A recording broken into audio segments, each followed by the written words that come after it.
കേരളയിൽ വരാൻ യാതൊരു സാധ്യതയുമില്ലെന്നും താൻ നൽകിയ ബദൽ പ്രപ്പോസൽ മുഖ്യമന്ത്രിക്കും സർക്കാരിനും ബോധ്യമായിട്ടുണ്ടെന്നും മെട്രോമാൻ ഇ ശ്രീധരൻ. ജനങ്ങൾക്ക് വലിയ ബുദ്ധിമുട്ടുകൾ സൃഷ്ടിക്കാത്തതാണ് ഈ പദ്ധതി. കേന്ദ്ര സർക്കാർ ഉറപ്പു നൽകുന്നതിൽ മാത്രമാണ് ഇക്കാര്യത്തിൽ മുഖ്യമന്ത്രിക്കുള്ള ആശങ്കയെന്നും ശ്രീധരൻ പറഞ്ഞു. മാധ്യമങ്ങളോട് സംസാരിക്കുകയായിരുന്നു അദ്ദേഹം.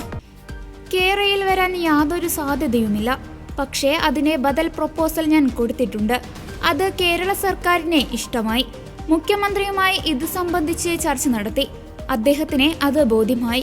അത് നടത്താനുള്ള ആലോചനയാണ് ഇപ്പോൾ മുന്നോട്ട് കൊണ്ടുപോകുന്നത് എന്നും ശ്രീധരൻ പറഞ്ഞു. കേരളയിനേക്കാൾ വലിയ ഉപകാരപ്രദമായ ഒന്നാണ് താൻ സമർപ്പിച്ച പ്രപ്പോസൽ. കൂടാതെ ഇത് നാട്ടുകാർക്ക് കാര്യമായ ബുദ്ധിമുട്ടുമുണ്ടാക്കില്ല. സംസ്ഥാന സർക്കാരിന്റെ പ്രൊജക്റ്റ് അല്ല അത്, കേന്ദ്ര സർക്കാരിന്റെ പ്രൊജക്റ്റ് ആയിട്ടാണ് അത് വരിക. എന്നാൽ മാത്രമേ വേഗത്തിൽ പണി നടക്കുകയും ഫണ്ടെത്തുകയും ചെയ്യുകയുള്ളൂ. അതേസമയം സംസ്ഥാന സർക്കാരിന് അതിൽ 49% പങ്കുമുണ്ട്. കേരളയിലിന് കേന്ദ്ര സർക്കാർ അംഗീകാരം നൽകില്ല. അത് മാറ്റിവെച്ചിട്ട് വേണം പുതിയ പദ്ധതി അവതരിപ്പിക്കാൻ. പാരിസ്ഥിതികാഘാതം, ഭൂമി ഏറ്റെടുക്കലെല്ലാം കുറഞ്ഞ പദ്ധതിയാണ് ബദൽ പ്രപ്പോസൽ. അണ്ടർഗ്രൗണ്ടും എലിവേറ്റഡുമായ പാതയാണ് ഇതിൽ കൂടുതലും വരുന്നത്. കേന്ദ്ര സർക്കാർ അംഗീകരിക്കുകയാണെങ്കിൽ ഒരു ഡീറ്റെയിൽ പ്രൊജക്ട് റിപ്പോർട്ട് തയ്യാറാക്കണം. DMRCയെ കൊണ്ട് പദ്ധതി നടപ്പാക്കാനാണ് താൻ ആഗ്രഹിക്കുന്നത്. കാരണം അതുപോലൊരു പ്രൊജക്ട് അവർ മുമ്പ് തയ്യാറാക്കിയിട്ടുണ്ട്.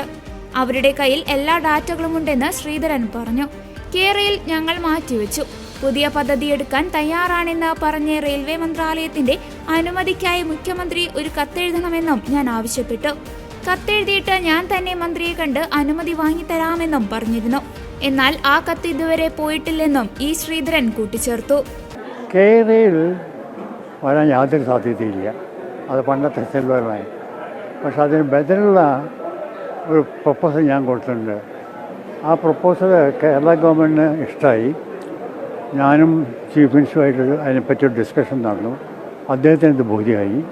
അത് കൊണ്ടു നടക്കാനുള്ള ആലോചനയാണ് ഇപ്പോൾ മുന്നോട്ട് പോകാൻ. വരും. ആ കേരളത്തിനേക്കാളും വളരെ ഉപകാരമുള്ള സാഹചര്യം. പിന്നെ നാട്ടുകാർക്ക് വലിയ ബുദ്ധിമുട്ടുണ്ടാവില്ല. ലാൻഡ് അക്വിസിഷൻ പ്രോബ്ലം അധികം വരില്ല. അത് വരാൻ നല്ല സാധ്യതയുണ്ട്. പക്ഷേ അത് government of India ministry of railways approve ചെയ്യണം. എന്നാൽ എൻ്റെ ഞാൻ വെച്ച പനമാരി അത് ശരിക്ക് ഒരു സ്റ്റേറ്റ് ഗവൺമെൻറ് പ്രോജക്റ്റായിട്ടല്ല വരിക, ഗവൺമെൻറ് ഓഫ് ഇന്ത്യ പ്രോജക്റ്റായിട്ടല്ല വരിക. എന്നാലേ വേഗം നടക്കുള്ളൂ, എന്നാലും ഫണ്ടും വരുള്ളൂ. പക്ഷേ സ്റ്റേറ്റ് ഗവൺമെൻറ് അതിലുള്ള ഒരു ഇതിന് പങ്കുണ്ട്. 49% പങ്ക്.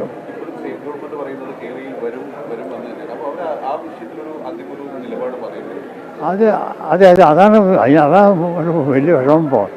കേരളയിൽ ഏതായാലും വന്നാലും ഗവൺമെൻറ് ഓഫ് ഇന്ത്യ അക്സെപ്റ്റ് ചെയ്യില്ല, അത് തീർച്ചയാണ്. അത് മാറ്റി വെച്ചിട്ട് ഈ പുതിയ റെയിൽ കൊണ്ടുവരണം, പുതിയ ഒരു സെമി ഹൈസ്പീഡ് റെയിൽവേ ലൈൻ കൊണ്ടുവരണം, എന്നാൽ നടക്കും. അതെ, അത് മാറ്റി വെച്ചിട്ട് അതെ നല്ല മാറ്റിയെടുക്കാൻ പറ്റുള്ളൂ. അല്ലെങ്കിൽ പല കുഴപ്പമുണ്ടാവല്ലോ. രാഷ്ട്രീയ കുഴപ്പം മാത്രമല്ല, അത് ഫിനാൻഷ്യൽ പ്രോബ്ലംസ് കൂടി വരെ. രണ്ട് പ്രോജക്റ്റ് അങ്ങനെ സൈഡ് ബൈ സൈഡ് നടക്കുക. നാട്ടുകാർക്ക് വലിയ വിഷമം വരും.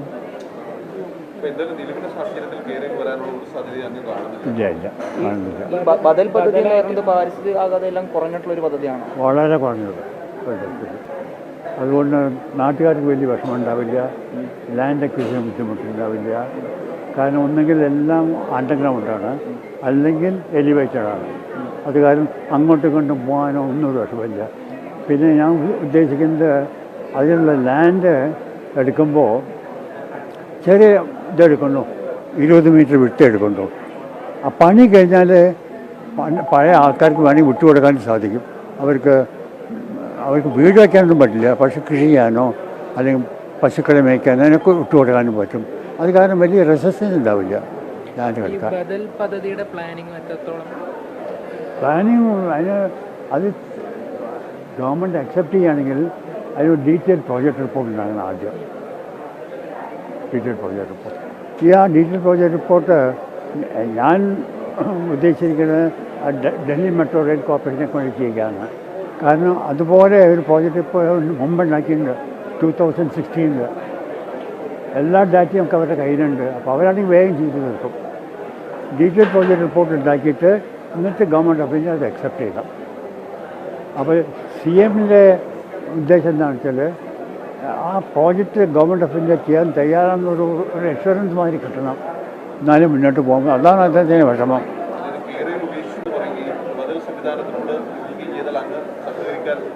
ഞാൻ എഴുതി കൊടുത്തിട്ടുണ്ട്, എൻ്റെ സഹകരണം ഉണ്ടാവുമെന്ന് എഴുതി കൊടുത്തിട്ടുണ്ട്. എൻ്റെ സഹകരണം എന്താണ്, ഗൈഡൻസ് കൊടുക്കില്ലേ വേണ്ടു, ടെക്നിക്കൽ ഗൈഡൻസ്. തീർച്ചയായിട്ടും.